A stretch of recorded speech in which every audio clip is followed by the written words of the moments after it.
This is the Lyndsay Stafford Show.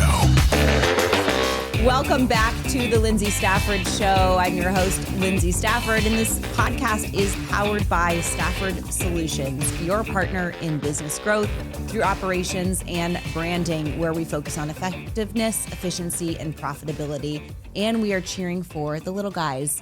And I'm so excited today. I have John Woerner here with me. John is a very good friend of mine, and we also work together in the business side of Stafford Solutions. So John is our lead consultant on the team, and he is just a wealth of knowledge. We're going to crack into some of his knowledge and intelligence today. And you're also going to hear our story of how we met and how we started working together, and maybe a little bit about the differences between us. We have a lot of fun, and we do a lot of good work, and I'm excited to have you here, John. Thank you for being here with me today. Absolutely. Thank you, Lyndsay. It has obviously been a whirlwind of a year as we have gone from meeting each other to the realization that we share a lot of standards in terms of how businesses function and the right way to grow, efficiency and operations, and building a good foundation so we can grow as high as we can go. And so moving from that, meeting each other, into talking it out, into let's work together on one project, into, hey, let's do this for real. Yeah. It has been a fascinating whirlwind of a year. I have truly enjoyed our time together, and I'm really excited to see where this next year takes us. We've got a great foundation. Let's build a skyscraper. Yeah, we sure do. So to put things into context for our listeners and viewers, my podcast producer, Jim, who's obviously in the room with us right now, has a business with John, who is my guest. So we met because I was doing my podcast here, and we would have conversations. I spend a whole day here when I come, right? Because I'm doing bulk recording. And so a lot of times we'd have lunch and we would just start talking.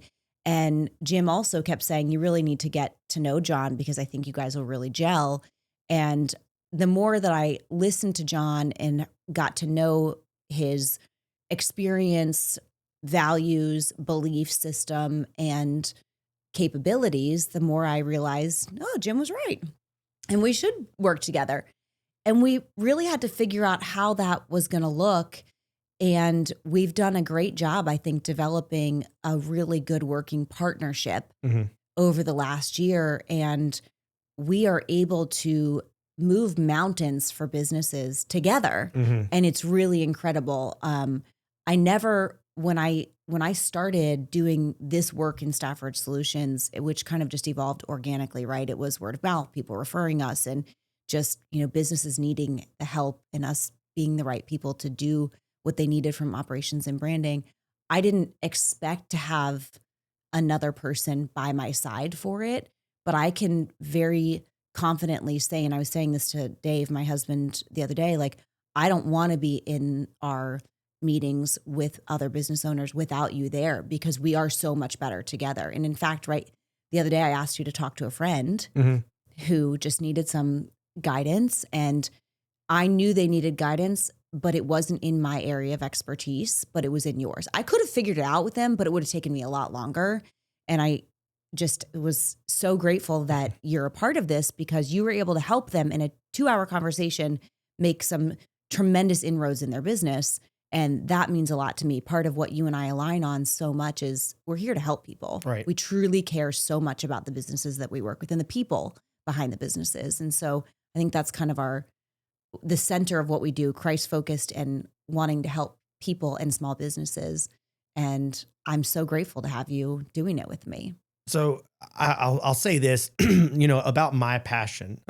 It's important to understand that I've walked the hard journeys. I've worked in corporate America. I've done startups.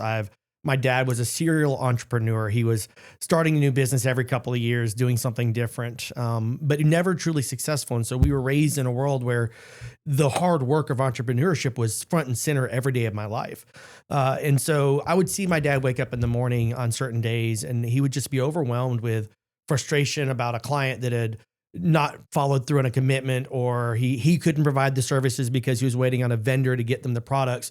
And I didn't love those days when my dad would wake up not wanting to do the work. And so early on in my life, I began to try to understand the the way business functions. Like how does it really work? What really makes it drive? Those kinds of things. And I've developed a lot of strategies around that. But for me, my ultimate goal in business consulting isn't about how big the business is. It's when the owners and the employees wake up every day, are they excited about the work they're doing? Is there something in it that just makes them say, wow, I get to do what I love. And my business gives me the freedom to do what I love and to have time with my family. And eventually, and to find financial success and freedom. Like this is my heart. And so I don't care if the company is $30,000 a year and just barely feeding a family, or if it's a $10 million company. I've worked with them all. But for me, it's really more about, are we engaging them in a way that improves the quality of work for their employees, the quality of work for the owners, and can we make a real difference in lives, not just move a number or a needle in a direction? Yeah. I think we both are super aligned on that. And I want to say another thing that I think we both feel really passionate about is providing jobs for people and providing opportunities. And my history, as you know, when I was young in my retail career with babies, I had Isabel at 23. I got married at 23. I had Isabel at 24 and I had Ben at 26. So we were babies at that point. And my career took me all over the country. I traveled a lot. I was gone a lot. And, I just feel very grateful for that opportunity to experience all of those places and people and things and companies. But also, I recognize that I want to be able to be there and be home. And so, I left corporate at the right time in order for me to be able to be present for when the kids are little, they need you physically, but when they get older, you and I both know they need you more. I mean, last night we were sitting at dinner, two teenage girlfriends over of Isabel's, and one of them got upset later and came out on the porch and just sat there and I held her. Like, I want to be there for these kids, right? And one of the things we're really passionate about at Stafford Solutions is being able to provide moms opportunities to work, the opportunity to work around their life. And, we've got people that are traveling with kids and they can still get their job done. And that's great. We embrace that. We want that. And so I feel very proud to say that we offer employment for a lot of moms that are able to bring in an income and be a very present mom. And we provide opportunities for people to do that. So it feels good to be able to, and they're great at what they do. So it's, it's a win for everybody. Yeah. And I'll say, the way the world is working nowadays, I think the pendulum is swinging towards maybe a more traditional approach to how we handle our work in our life. Before it was you work 35 years with the hope that one day you could experience a life of worth. I will retire. I will go travel. I'll see the world. I'll spend time with my grandkids, but I've got to put in my years, and that's 9 to 5, Monday through Friday. And I think these next generations aren't as interested in what's going to happen in their 60s and 70s. They're more interested in how do I live life today and find that balance. Yeah. And so workplaces have to shift, but also there's a sense in which as workplaces shift, the structure of companies that are more rigid are having a hard time keeping and maintaining these next generations. And more importantly, they don't enjoy their jobs. They might make 6 figures at 25, but they're dead. And by 35, it's a situation in which they feel like they've wasted 10 years, no matter how big of a car they have or how big of a house they have. They feel like they didn't do what they should have done. And so we as a company, one, we want to operate in the understanding that this is what the world needs. But two, as we work with companies, we want to make sure that we are providing good direction and clarity to maintain this next generation. There are more millennials and Gen Zers in the workforce now than the other generations, than your boomers or Gen X's. Yeah. It's a shift. Yeah. And I don't think the world was prepped for that shift to happen. It happened a couple of years ago, according to Forbes.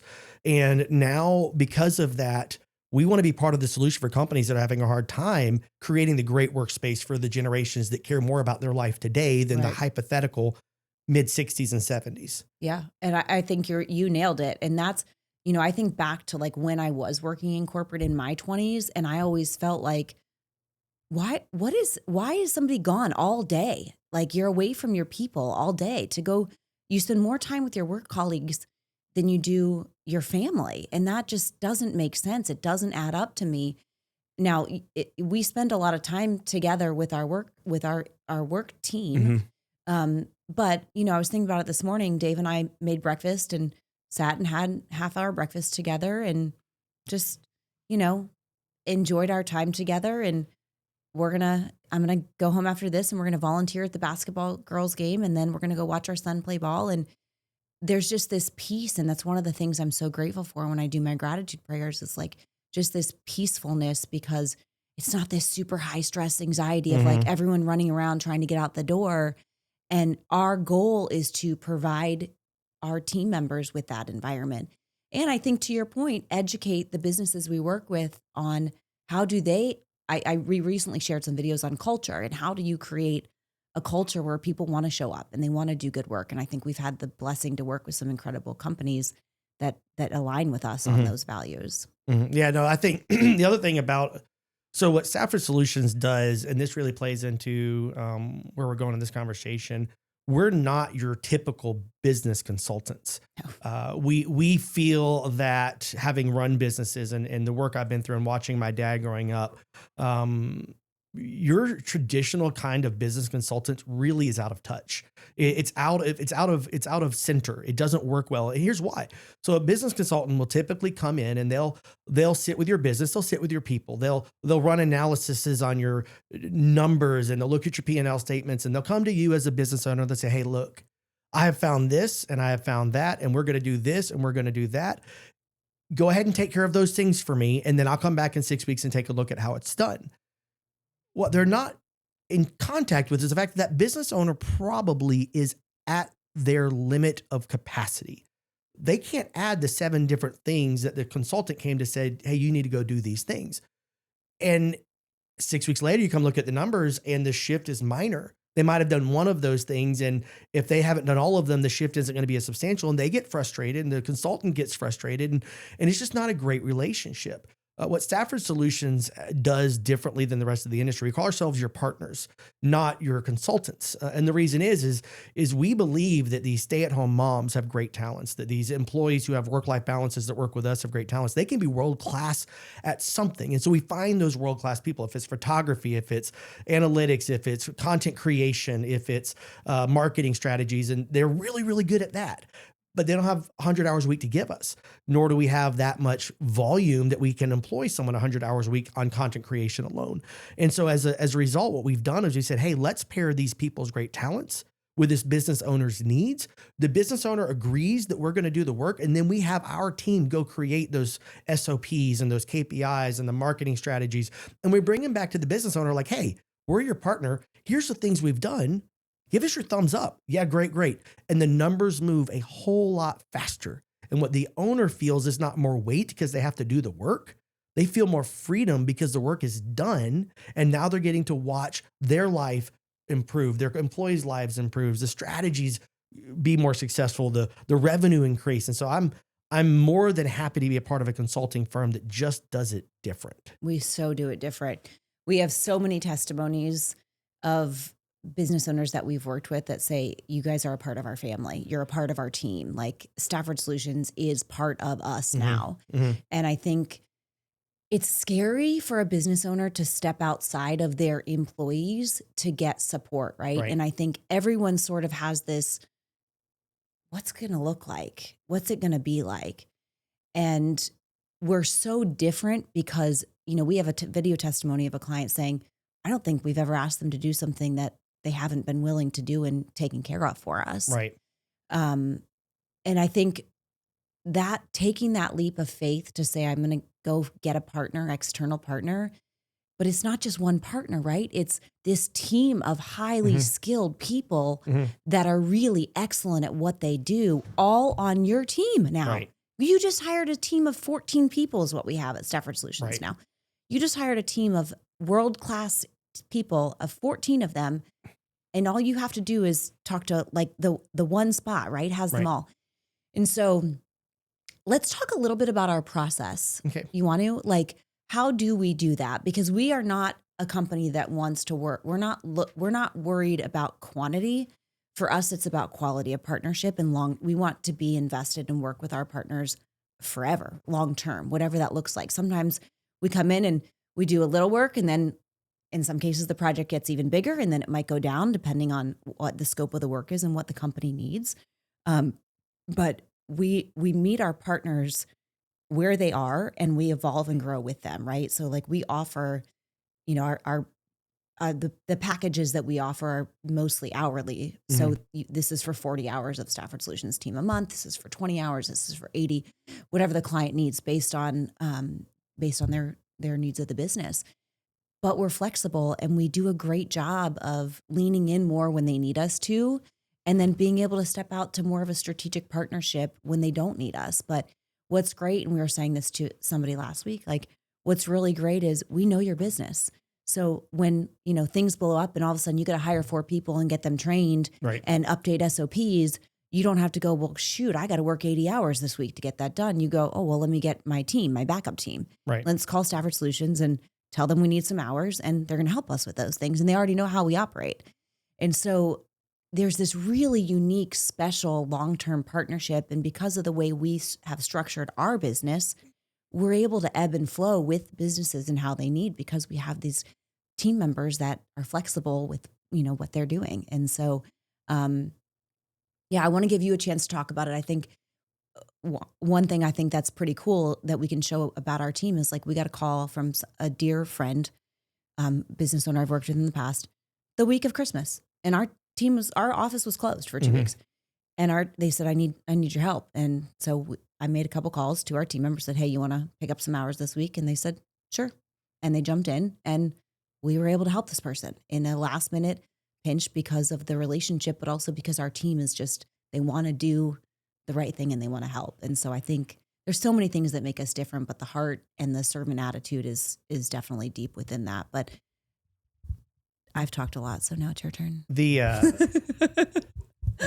great concept of us creating a workspace where people want to be and helping our clients do the same is when those Christmas phone calls come in, they're not, oh, my work's calling me.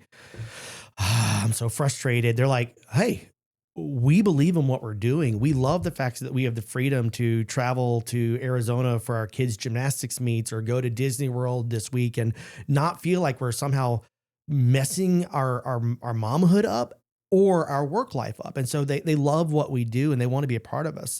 We've brought a lot of people to the table. We haven't lost any, because once they're in this system, they want to stay. And that's true for business owners too. They create the right system of culture and people are going to want to stay. The important thing though, as we talk through this, is what we do different, being business owners, being people who have lived this life, is when we first meet with those business owners, their needs are always different. And we can resonate with those needs. One of our primary clients owns a large firm, has been in business for 20 years. And the reason we're at their table isn't because they needed a lot of things fixed. They're highly successful. But the owner himself didn't have anybody inside of the company to dream with. Because every time he would start dreaming with his employees, there would be friction and frustration and, oh, we aren't going to do this again. And he just felt like he was alone at the top.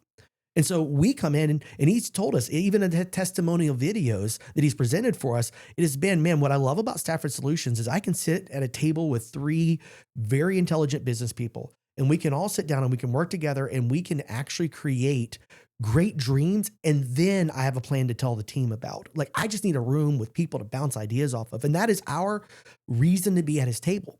And his life and his workforce has changed substantially because he's been able to dream freely. Whereas other people, we come to the table and they look at us, they're just, you can tell the minute they walk in the room, they have just finished 2 80-hour weeks in a row. They're exhausted. Revenue is there. They're making some money, but they feel if they change a thing about their work, they're going to lose everything. Yep. And we say, hey, great. You keep doing what you're doing. We're going to walk beside you. We're going to carry half the load you've got. And then we're going to figure out if you can get some breathing room to actually help us and help you move forward. And that's the goal. So we bring to the table such a basis of care for our owners and the leaders we work with that we don't really care the strategy. We just want to step in and support. Mm-hmm. Yeah. I mean, I think to finish kind of what you were saying, like sitting at the table and just dreaming as a business owner and being able to just brain dump, I call it, everything that's going on. And everyone in that room is focused on you and what your business is. Where when you're maybe networking or you've got a group of advisors, they all have other things they're focused on too. But when we go into a room with one of our partners, it's all about them. Right. And we're all putting our heads together to say, yes, we're going to vet that idea. No, let's not do that. Or yes, we're going to vet that idea. But then the owner, oftentimes in most businesses, when they don't have a partner like us, they have the idea and then it stops because they don't have execution. So what's great about that room is not only do we land the plane with the ideas, we leave those sessions with here's our call to action. Here's what we're doing now. And then we get it done. Yeah. We go execute those things so the business owner can say, we helped bring these things to life, right? And I think that's really special. And on the flip side, the businesses that we work with, they're, just frazzled and they're in the weeds. And that's most business owners. They don't have the bandwidth to dream because they're so in the weeds. But once we help them get out of the weeds, their business can skyrocket because they can actually start to dream or think about how they can grow and be strategic with their business. So I think those things are really, really special. We don't work with just anybody. It's very personal.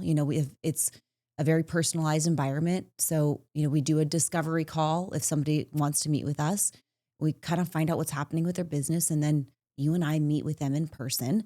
Oftentimes we'll have a third partner with us depending on what the business needs, because we pull either our branding and marketing team or our operations team in. And we vet out what do they need and what makes sense. And we kick off our relationships with a workshop to kind of get everything out. And I'll let you take it from there. Talk more about the workshop. I think one of the things that business owners struggle with in finding a company like us to work with, and this is true of any business owner, whether or not you work with a consultant or a firm like ours or anything, there's a sense that if I have to ask for help, I shouldn't be in charge. Yes. Like I'm an imposter if I don't know what I'm doing. And what we found is everyone feels that way. And so for us, really those first sessions, those first times together is just to remind you like, no, this is hard. You can be an expert in running businesses and not an expert in the field that you're in charge of. Maybe you need to learn more about, vending machines or cotton candy or whatever, but maybe you're an expert in your trade. You're a construction guy, you're a carpenter, you're medical and you're in a law firm. You're an expert at the trade, but you can admit that you're not the greatest business person because you spent your life learning a trade and not the trade of business. And so we want to break down the notion that asking for help is a sign of weakness.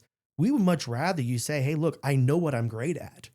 Can I find some people around me that are great at the things I'm not good at? Because I will grow a lot faster if I don't feel the need to prove myself. And I will never grow if I try to do it under my power. You keep doing the same thing you've always done, you're always going to get the same results. What Stafford does is we come in and we say, hey, let's take a look at what you've done. Let's take a look at all the ways you've built your business, your staffing, your policies, your procedures. What are the goals for your staff? How do you set goals? Okay, great. Awesome. We love what you're doing. Let's offer a different look at this. And maybe we can help you to understand that there's 3 ways to get to the same end result. There might be more efficient ways than you're currently doing. Yeah. We're not here to judge.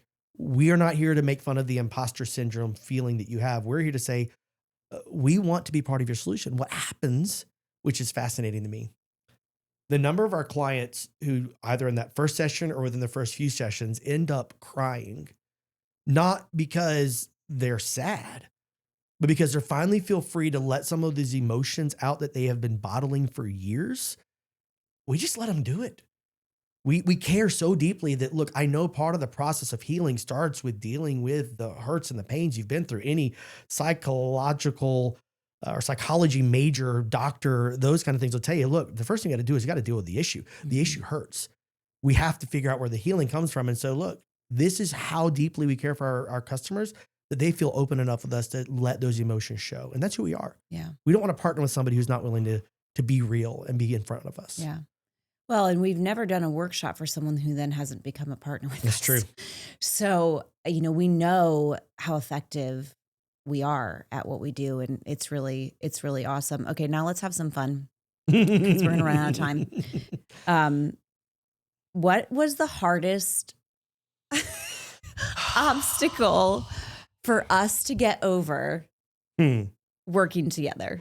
Jim's going to join in here, and that's fine. You're responsible for this partnership, Jim. So I would say the hardest thing is that we both drink Diet Coke and there's never enough present. That's not it. That's not the right answer. When we do workshops at hotels that are Pepsi hotels, that's accurate. That is a major issue. Like we have actually fired locations to go work at because 100%. Yeah. And I cannot handle that. It's got to have Diet Coke or I'm not going to be happy. Yeah. I should be a spokesman for Diet Coke, although I'm not really their key person. You know, I'm too old. I'll die off before they can keep their business going. They want like 15-year-olds addicted to Diet Coke. Yeah, exactly. That's the goal here. Yeah. But to answer your question, honestly, I've always been a person traditionally who understood my role to be, hey, if I can show up and make a difference, come as I am, be just myself, 100%. And that comes across in how I talk, how I engage, mostly how I dress. I think the first time Lyndsay had me in a podcast, under the table, you couldn't tell I was wearing flip-flops and shorts, no belt. But up top, I had a button-up shirt. So, at least here up, I looked reasonably normal. I had sunglasses on my head, Bluetooth on my face, and she was so gracious. I didn't say anything then. That's right. She was gracious. She didn't say a thing. And then she comes to the table. She's like, hey, John, I have this client. I'd love for you to come work with us. Just this one thing. But in order to come work for us, I need you to dress, and church clothes are better. And I'm like, I go to church, I wear shorts and button-up shirts to church. So that doesn't make sense to me. She's like, okay, wedding clothes. I'm like, I'm not going to wear a suit. Sorry.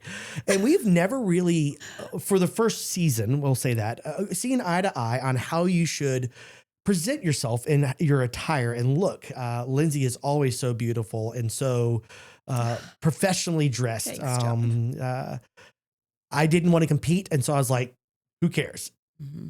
So Lyndsay, tell me your thoughts on this whole experience. It definitely is. And actually, Jim and I have gotten into it because we don't ever really, there's no animosity between us, but we have had conversations about how you show up, right? Mm-hmm. And I want to give the backstory for me, if that's okay. It's your story. So I am the oldest of 5, and I grew up, my dad's family and my mom's family are very different. My mom's side of the family, there are a lot of indicators that would say if my sister was in social work, if you looked at the life that my mother grew up in, it's pretty amazing that she is as healthy and wonderful as she is today, because she went through all the things that a child goes through and then does not have success in life and ends up in a very unhealthy place in life. My dad had everything. He had 2 wonderful, loving parents that were there for him. And my grandmother, Gigi, who we just saw last month, we'll see again next month. And so my mom, when my parents were married, it was always, she married into and helped my dad build this life together. And she was very proud of that, but also felt it was very important how we show up. And so, your hair was combed and wore the dresses and, all the made your bed every day. Like, she didn't take any of it for granted because she didn't have it. Right. And so that's how I was raised. But in addition to that, I was always taught, you bring your best self wherever you go. You don't show up for things halfway. Right. Why would you do it if you're going to do it halfway? You show up in the very best light that you can. And so that to me is how you look, how you feel, how you act, how you behave, how you dress, how you present yourself. When I'm at home, we were just saying this, I did a video on my Instagram last night with no makeup on. I was washing my face. I'm not embarrassed to show up in the raw realness, but I also think showing up and showing that you put effort into how you showed up is a sign of respect for the people that you're working with and the people around you. And if you think about whether you show up dressed and well-groomed or like you rolled out of bed, if you're both equally as intelligent, articulate, and capable, who do you think is going to be chosen most of the time for the position, right? Jim, you can stop shaking your head because you're wrong. I'm not shaking my head. I'm just kind of Yeah, my husband does that. When I say something and he doesn't agree, he'll go, and I'm like, don't do that thing. Because he'll go, and so that's my background. In addition to that, I spent 20 years in retail. Right. And so the outfits and like you had to be, when I worked at Bath and Body Works back in the day, the handbook said if you wore a skirt, you had to be, your legs had to be clean shaven and moisturized. Those were literally word for word in the handbook. And so when even you, wow, I don't think men wore skirts back then. Yeah. And 95% of my team was always female, and that maybe 98%, but that's my background. And so when I'm showing up to work with a multi-million-dollar business owner, they deserve the respect that I am presentable for them. And I also want them to see my attention to detail and ability to make sure I show up well, right? So that's my background. I'm struggling with one comment you made. You said two people show up and they're equally intelligent. Yes. Lyndsay, does anybody equal your intelligence? I mean, I'm just asking. I'm not that smart, John. I'm just asking, because if two people show up and one is definitely way outclassing the other in knowledge and wisdom and skill, then the clothes fall deep second. That's fair, but there are so many preconceived notions by people, that tattoos and belly button rings or nose rings or, I have a tattoo. I don't care about any of that stuff. You do? I do. That's what I was thinking. Where, of what and where? That's for another conversation. I got it on my 18th birthday. Actually, Isabel's friend got one on her 18th, and she was over last night, so we were talking about them. Nice. But it's to eliminate being eliminated because of somebody else's preconceived notions. That's what I'm talking about, right? Right. And look, I as respect for you only. In full agreement with me. As respect for you only, I showed up to that first meeting wearing. Okay. It was July or June. It was 97 degrees outside. And the only things I owned were like heavy slacks and like a long sleeve button down with like a nice jacket or something over it. And literally I am like driving there. I'm pouring sweat out of every part of my body simply because I respect Lyndsay enough to come to her company and her event the way that she has asked me to. Ever since then, I might have softened up a little bit. A little bit. I'm going to tell on you. But keep going. in the direction towards, you know what? It's just not as hard to dress up nice as I thought it was. Yeah. It's still hot in the summertime. It's still the concept that I have to think about when I wake up in the morning. Am I with Lyndsay today, or am I just going to be in my office today? Like, that is actually the hardest part, is like, what am I doing today? Yeah. Oh, I'm with Lyndsay. I've got to go figure out what I'm wearing. But Anna has your closet organized now. And let me rephrase that. My wife has to figure out what I'm wearing, because I still can't put together a good outfit no matter how hard I try. Like, you were to give me 40 items of clothing, say, give me one good looking thing. I think the math has like 28,000 options that I would choose before I actually found one that looked good together. So my wife is dressing me again. This is weird after 20 years of marriage, but all because we respect Lyndsay and how she asks us to come to the table. Now you can tell on me. Well, I mean, I also think that we've learned, I think that I also am open to learning too, right? Like, I'm wearing sneakers and jeans with this shirt today, my branded shirt. And that's not something I probably would have done a year ago on the podcast.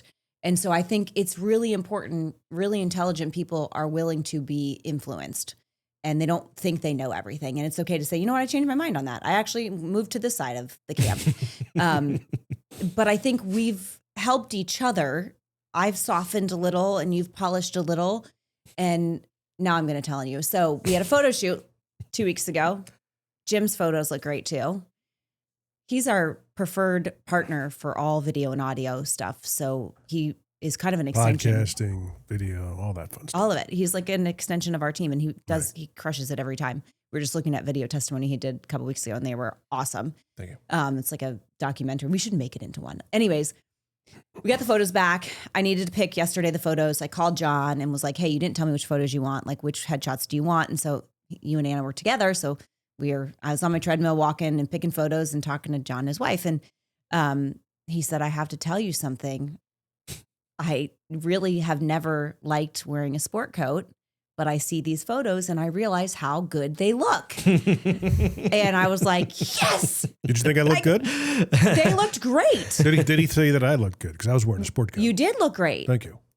Yeah. See, I looked at it and I was like, ugh. I thought they were great. I kind of wanted to do like a series because you had like some weird faces. Like I was like, oh, that's so Jim. I will say though, and I'm just going to tell on you for a second. Oh, okay. So we do this thing and Lyndsay's like, bring 4 outfits, change 4 times, do this whole thing. Like you've got to make sure you've got all the different looks and things. And there's like 400 pictures taken of me, all these different looks and approaches. And I'm looking left, I'm looking right. I'm standing up tall. I'm wearing this shirt, this over. At the end, the photographer said that 4 were good enough to make her line up. So clearly I'm not that far off in my standards. Meanwhile, Jim's over here is like 37 pictures on the Bailey had selected 79. photos. Yeah, we had another employee partner with us who had, so photogenic, but like the whole spread. And here I am with 4 options out of all the outfits and all the changes and all the pictures. I'm like, this is just great. Dave only had 4 options too.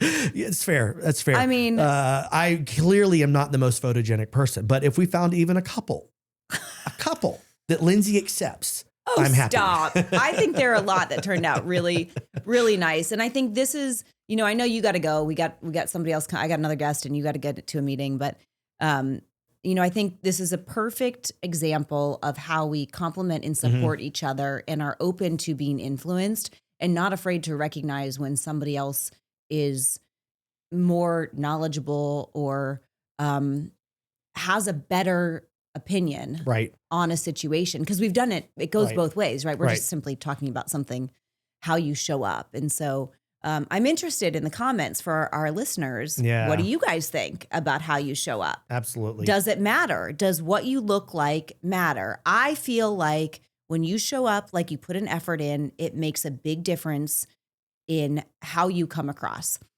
I think John is moving to my camp, but he's still on the side of it maybe doesn't matter completely. So I want to hear from our listeners. What do you guys think? And Jim, do you want to add? No, I just think that there's definitely a place in the middle to meet because, I've been partnered with John going on 8 years now. And I've seen him, like I've said, in front of CFOs and C-level executives, showing up in shorts and flip-flops and T-shirts and things of that nature. And I almost think it sends a signal of like, okay, what you have to say better be good. And it often is with John. I've seen him close 6-figure deals showing up that way. My father had 7-figure deals in T-shirts. That's right. Even when we go to trade shows, we're generally very casual looking. And again, if you're comfortable in what you're wearing, that's great. Right. I've seen just the opposite side of that, where really overdressed, really overreaching, that sends a signal too. Yeah. It also keep in mind that you're also sifting out the people you want to work with when you show up that way. Yeah. If you're going to really make that a big issue, then you're probably not a customer I need. That's the other aspect of it. Yeah, I can see all those points. You're never going to ever let me live down that you have been partnered with John longer than me, are you? It's always going to be. I've known him for 8 years. Well, no, I've just seen. I've just seen these scenarios because I used to think the same way. Yeah. Like, hey, we could step it up a little bit, but I'm like, you know what, dude, you got this. The funny thing, and so this is a great example, but I want to make a point, Lyndsay, and we can call it a day. This is an important point. Okay. You can get my soapbox out. I'm going to have a little soapbox moment. She talked about how intelligent people can learn well from each other. And we talk about Stafford Solutions and us partnering with business owners and the thing that makes the biggest difference. I'll give you an example. So there's this book called the Bible. It's very important to me. I've read it multiple times. Yes, me too. I read it every day. I love teaching it. And one of the key concepts in Scripture is that we look at the Bible for people who have gone before us, who have experienced hardships and challenges, and how God was faithful to them. And those stories exist not just to talk about how these awesome people lived. Those stories exist to give us strength and courage and knowledge on how we can therefore live. When we're working with business owners and we're working with people who are experts in their field, every time we work with somebody new in a new field or a new experience, we are learning through their life efforts. through their experiences, we're learning as much as we're able to share. And the great thing about it is we learn more from one business owner. The next one we're talking to a week later has happened 100 times. Last week, we were talking to this other business owner. They had the same issue you have currently. Let me tell you what they decided to do and how that worked out for them. This idea of us working together as kind of this framework, the spider web between businesses that are just trying to make it work. What we learn is far more important than what we teach. Because what we learn is going to help that next business owner, that next experience. We've connected business owners in their trades. We've connected them in their knowledge, how they manage hiring employees, how they manage firing employees, their handbooks. Like, we've done all of this. And for me, the Bible set the standard that if you ever stop learning, you don't have the strength to keep walking. So we want to partner with companies, not just to help, but man, I want to learn more. I want to be an expert in as much goodness in life as I can be an expert in. Well said. I feel like that's like a mic drop there. I will only add that I think our differences make us better as a team because we operate so differently, but with the same foundational principles and end goal. Yeah. And that is what makes it so powerful when we go into a room and we're able to help another business because we know the end goal. And a lot of times we'll look at each other and be like, I was thinking the same thing. And then there's times where it's like, here's what I was thinking. Well, here's what you were thinking. Oh, well, how do we marry those two? Because they're both really good. So, and then we bring in our team, you know, our Patricia's amazing and our marketing team's amazing. And yeah, wow. We're very blessed. We really are. Every day. I'm so grateful. So grateful for you, for our partnership, for our team. Jim, for you. Thank you. Yep. Well, thank you for being here, John. It's always a pleasure working with you, just kind of doing life as this cool group that we have. I'm so grateful. Thanks for listening. We do want to hear your thoughts on does it matter how you show up? And once again, the Lyndsay Stafford Show, powered by Stafford Solutions, your partner in business growth through operations and branding, where we believe that it's all about effectiveness, efficiency, and profitability to help you keep growing. We want to support the small guys. Thanks for tuning in. If you found value in this episode, please like, share, comment, rate, review, and tell us